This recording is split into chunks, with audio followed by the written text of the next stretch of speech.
Sir इजाजत है एक नज़म पेश कर देना अज। सरनामा है अजाबां वर्गियां अखां। चलो रुक रुक के चलने आ उदी पैड़ां ते पब रख के। दुराटे सफ़र तू डर के न मंजिल दूर रह जावे। कदी कलियां दे मुख सोने तरेला धोंदियां वेखां।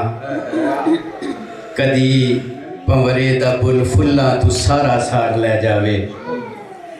कदी खूआं तू पानी भरदियां हुसना दी अत वेखां।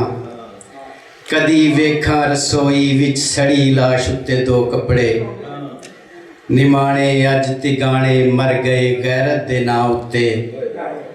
सबीलां ढूंढदे लाचार जिस्मां तू न खो कपड़े। कदी वेखां नकाबां विच अजाबां वर्गियां अखां। कदी वेखां नकाबां विच अजाबां वर्गियां अखां। कदी वेखां बगीचे दे स्टूलां ते पुरे जुस्से। मना दे माही मिलने तक शराबां वर्गियां अखां।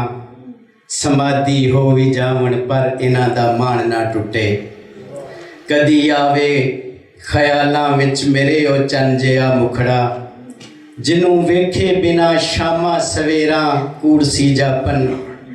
पराए माल वांगू अज पराया हो गया मैथों।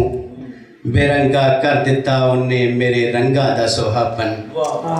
मेरी अखियां दे हंजुआं दा मदावा कर दे ओ लोको।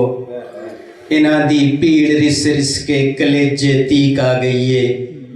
मैं चुप दे रोज़ियां नू मन लिया जद अपना मन मुर्शद।